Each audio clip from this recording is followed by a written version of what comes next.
All right, let's dive in. Today, we're taking a really deep look at Suguru Geto from Jujutsu Kaisen. Definitely one of the most compelling and honestly tragic characters in the series. Absolutely. He's fascinating. Yeah.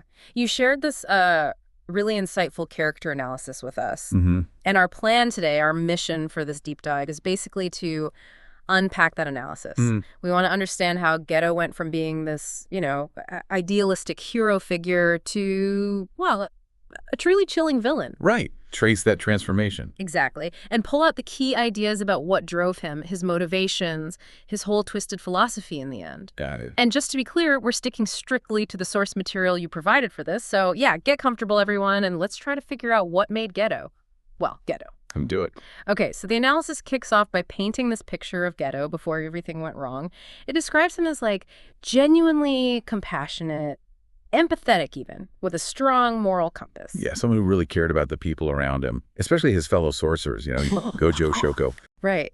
And it really hammers home this early belief he had in duty, this idea that sorcerers had this responsibility to protect the weak, the non-sorcerers. Mm-hmm. That was central to him. It even mentions him being seen as Gojo's sort of moral anchor, which is wild, right? Considering everything that happens later. It really is a huge contrast. And this early Geto, he's shown as charismatic, capable, people looked up to him, a natural leader, basically. And understanding that early phase, that foundation, is so crucial. The analysis points this out really well. Why is that? Well, it establishes the distance of his fall. You see this bright, idealistic person, and that makes his eventual turn so much more impactful. It shows what was lost. Yeah. He wasn't born evil. He came from a place of principle, and that's what makes the whole thing so tragic. That was the starting point before the trauma hit. Okay, so that picture, it's just miles away from the villain we eventually see. So the big question, the one the analysis really forces us to ask is, what happened? What could possibly trigger such a complete 180? Yeah, what were the turning points? Exactly. And the analysis points to a few really specific traumatic events. First up seems to be the Star Plasma Vessel mission, Riko Amanai's death. Ah, yes. They were meant to protect her, this young girl, and then she's brutally murdered by Toji Fushiguro. But the detail from the analysis that it flames me is the reaction of the Star Religious group. Oh, right, the clapping. Yeah. They celebrated her death casually. Geto watched the very people he was putting his life on the line for rejoice because an innocent girl, a sorcerer, was killed. It's hard to even imagine seeing that. Right. The analysis is clear. This wasn't just upsetting. It scarred him deeply. Yeah. It planted the first seeds for that whole monkey's ideology he develops later. I mean, celebrating a kid's murder, it's just chilling. That had to be a massive shock to his system, a direct hit to his core belief about protecting non-sorcerers. But the analysis also brings up something else, something constant. The burden of his own cursed technique. Cursed spirit manipulation. Exactly. He had to literally consume cursed spirits. And the description it uses is just, like a rag soaked in vomit. Wow. Okay. Think about that. Every day, maybe multiple times a day, his power, his very identity as a sorcerer is tied to this physically disgusting act. And it's a constant reminder that these things, these curses, they come from the negativity of non-sorcerers. So it's not just the big traumatic events, it's this constant grinding negativity he's internalizing. Yeah, this physical and psychological weight, it just kept feeding this growing disgust, this resentment towards the source of it all. And on top of that, the analysis notes that while this was happening, Gojo was becoming the strongest.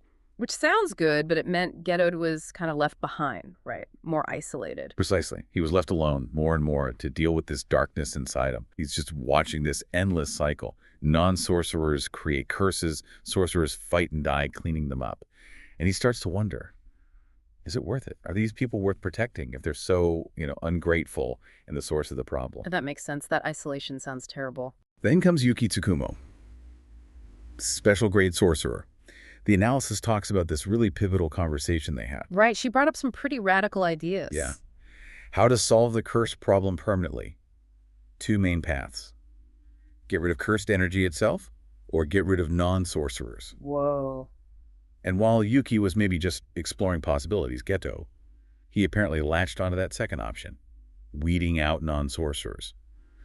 The analysis says he saw it as the simple, almost the realistic solution. Simple, realistic, that's terrifying. It really is. And it raises that question, how does a theoretical discussion, maybe meant to provoke thought, end up pushing someone already vulnerable towards genocide, essentially. It feels like she just gave him the final piece he needed to justify what he was already starting to feel. It seems that way. His mind was already looking for a drastic answer, and that conversation, maybe unintentionally, validated the absolute darkest path. Okay, so building on all that trauma, that disillusionment, the analysis then digs into his actual villainous ideology. What was his core belief once he fully turned? Well, at its absolute heart, it was pure hatred for non-sorcerers. The analysis is blunt about it. The whole monkeys thing. Exactly. He saw them as inferior, ignorant. Basically just curse factories causing suffering for the sorcerers he did care about. That wasn't just like a side belief. It was the absolute foundation of his new worldview. So his philosophy became this kind of twisted social Darwinism. Sort of, yeah. Only the strong, the sorcerers, deserve to exist. He envisioned this world completely cleansed of non-sorcerers, a world where sorcerers wouldn't have to fight and die because of the monkeys. Sure. No more curses because the source is gone. It's such a dark vision. And here's the really complex, messed up part the analysis highlights. This intense hatred. It actually came from a place of like deep, warped love. Love. How? Love for his fellow sorcerers. He saw their sacrifices, their pain, their deaths, and he thought it was all wasted on these non-sorcerers he deemed worthless. So in his mind, killing all non-sorcerers was the ultimate act of protection for his own kind, creating a paradise for sorcerers. Wow, that's a paradox. Protecting through annihilation. A huge, tragic paradox. And it explains, partly, how he could justify the awful things he did. Yeah, the analysis mentions him rationalizing mass murder, all these horrific acts, as just necessary steps towards that greater good. And chillingly, it often notes his demeanor.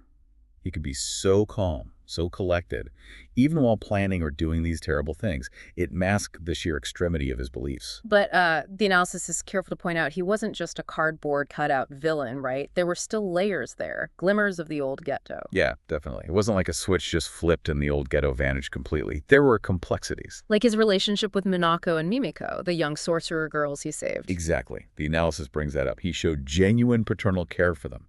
He protected them fiercely. So he could still care for people. Yes, but selectively. As the analysis suggests, it shows he still had that capacity for tenderness, but only for those who fit his criteria, other sorcerers, especially ones he saw as victims of non-sorcerers. It was protection within his very narrow, hateful worldview. Okay. And what about his final moments? Particularly with Gojo. That interaction is mentioned too.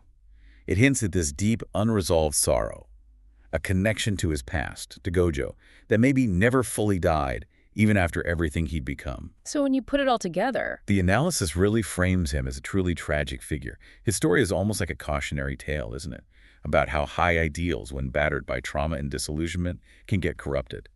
How someone can end up committing monstrous acts believing they're building a better world. It also mentions his intelligence, though. He wasn't just acting on emotion. Leading a cult, planning the night parade of 100 demons. That took calculation. Oh, absolutely. He was highly intelligent and manipulative. That combination of deeply held, warped conviction and strategic thinking made him incredibly dangerous. And, of course, we have to talk about Gojo. You can't really understand Geto without understanding that relationship. The analysis spends a lot of time there. It describes them as, like, two sides of the same coin almost. Very much so. Mirror images in some ways. Both incredibly powerful. Both saw the deep flaws in the jujutsu world and wanted change. Right. But, and this is the crucial difference, the analysis highlights they responded to those same harsh realities in completely opposite ways. How so? Gojo, despite his power and maybe arrogance at times, chose to try and fix the system from within, protect everyone, raise a new generation. Geto. Yeah. He chose destruction. Eradication is the perceived problem.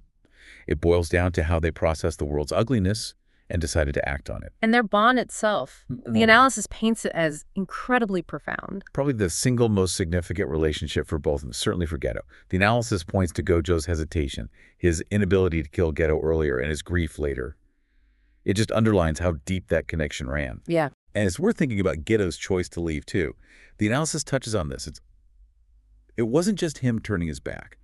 In a twisted way, he might have been trying to spare Gojo, to not drag him down his path. But in doing so, He condemned Gojo to this unique kind of solitude, being the strongest, but losing the only person who truly understood him on that level. The impact of their relationship and its breakup was just devastating for both in different ways. Mm. So if we step back and look at everything this analysis lays out, Geto's story, it really makes you grapple with that razor-thin line between idealism and extremism, doesn't it? Yeah, it really does. It kind of forces you to ask, how does that desire to protect the things you love, how can that get so twisted that it turns into destroying everything else?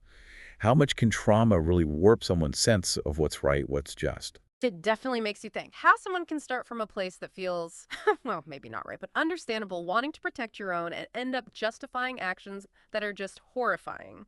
That whole idea of a better world becoming monstrous if it means dehumanizing and eliminating entire groups of people. Looking back at his whole arc based on this analysis, what part of it really sticks with you the most?